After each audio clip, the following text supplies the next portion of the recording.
Good afternoon, just in time.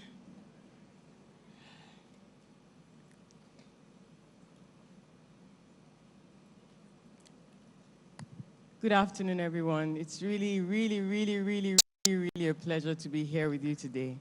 You're my me moment. Yes.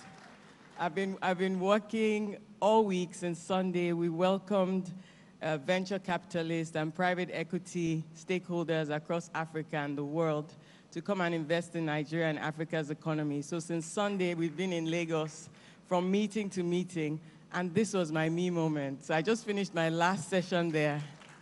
And so I feel like I can sink into you.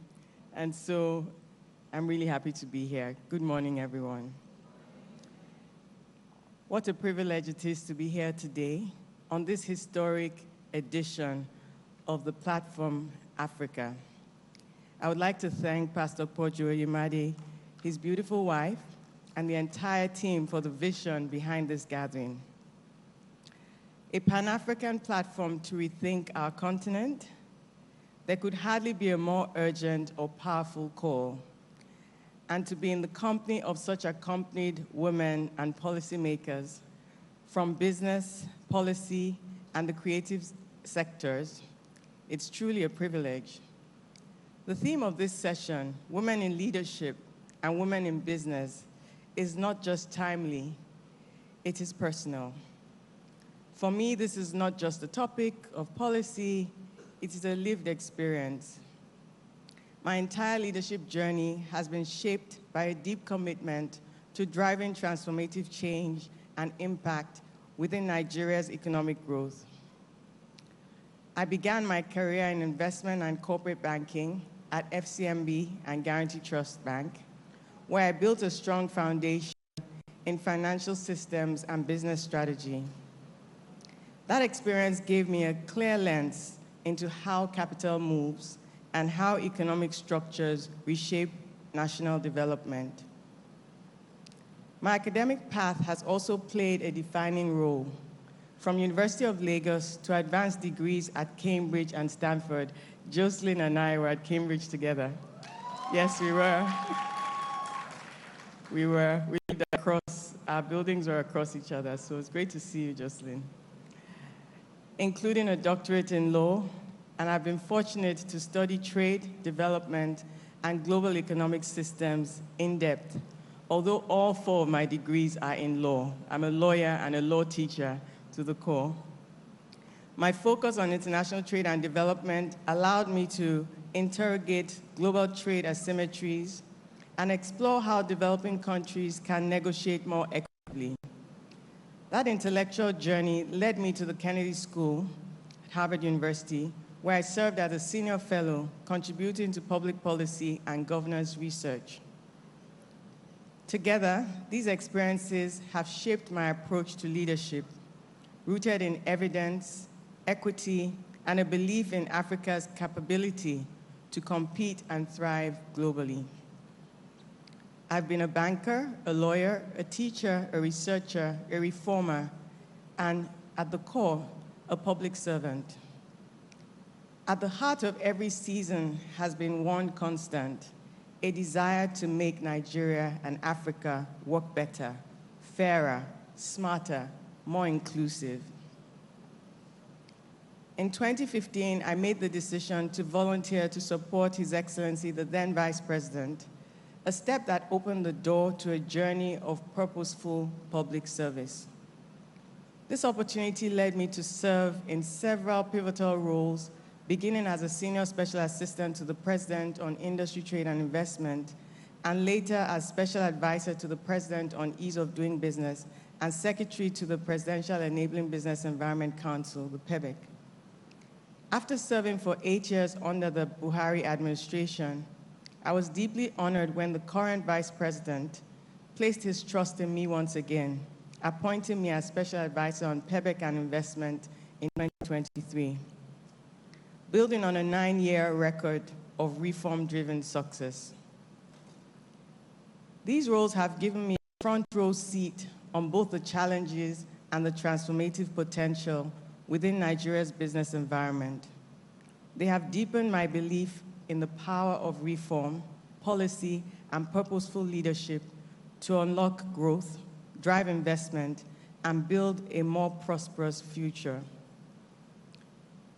This journey, anchored in public service and guided by a passion for nation building, continues to shape how I lead and serve today. If you have walked any part of that road as a woman, you know it takes more than ambition to lead. It takes clarity, courage, and the audacity to keep showing up, even when the rooms are not built for you. I learned this early.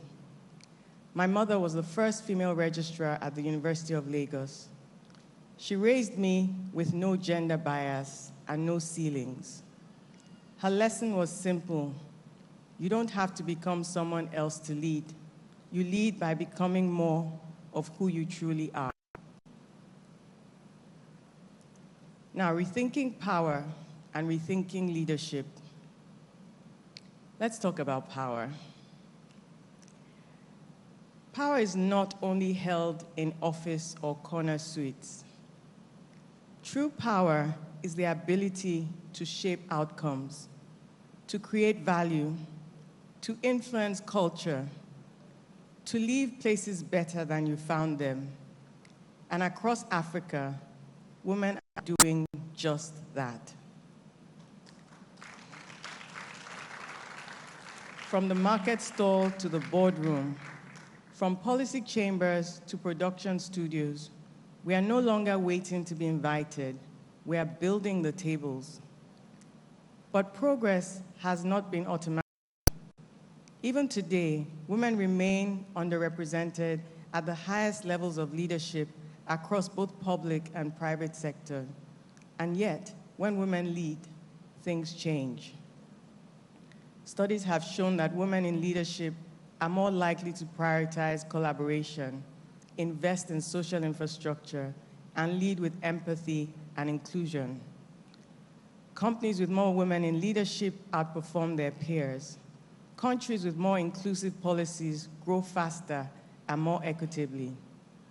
Leadership is not a gendered gift, but the absence of women in leadership is a loss, not just for women, but for the society.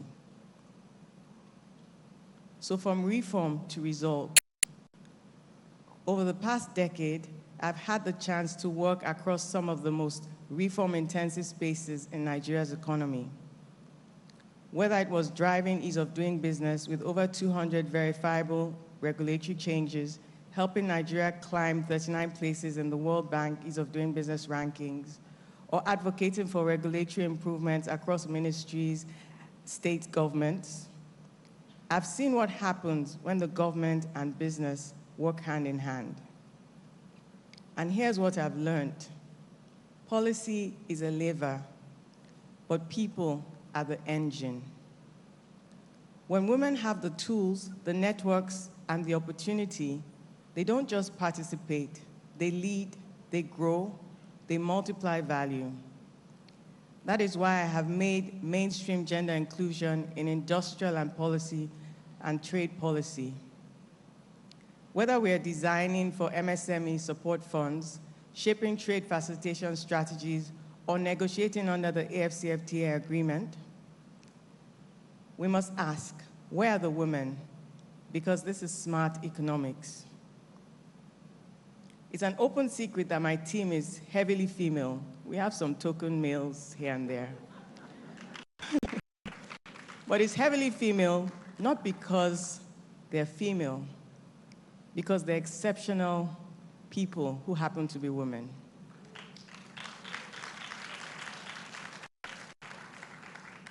And so the business of the future is female. Africa's future will be driven by women in business. Already, women account for nearly 60% of Africa's self-employed population. Yet they face systemic barriers in accessing finance, markets, and formal structures, and that has to change. As we rethink our continent, we must reimagine an economy that truly works for women. Where startup capital doesn't require collateral, women are statistically less likely to own. Where business networks don't exclude you based on who you do or do not know. Where policies are not gender blind, but gender intentional. And where leadership is not something women have to prove that they are worthy of, but something we collectively cultivate, mentor, and support at every level. It is about excellence, it is about impact, and it's about being good at what you do and being committed to your role. I hope my leadership legacy reflects the power of systemic change, and I want to be remembered for delivering visionary impact, for my passion, for caring enough to sacrifice many things to build a more resilient, equitable, and sustainable business environment in Nigeria and Africa. One where policies that drive real progress and create opportunities for every Nigerian woman, particularly young people and women, is front and center. More than anything, I want to inspire future leaders to think beyond self and beyond immediate challenges and beyond immediate gratification, embrace bold reforms, and work relentlessly towards a prosperous and inclusive Nigeria and Africa. Let me close with 3 challenges to myself and to all of us in this room and watching us everywhere. Number 1, mentor with intention. Every woman here has a story, a scar, a breakthrough, a moment of clarity. Share it. Do not just inspire. Invest, sponsor, build the ladder for the next woman. Number 2, collaborate across borders. This is Platform Africa, not just Platform Nigeria. We must think beyond borders. What can a Kano investor learn from an incubator in Lusaka? What can a Ugandan policy reformer teach a Senegalese entrepreneur?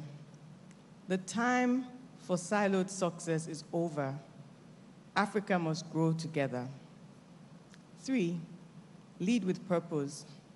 Leadership is not about being at the top. It is about being at the center of transformation.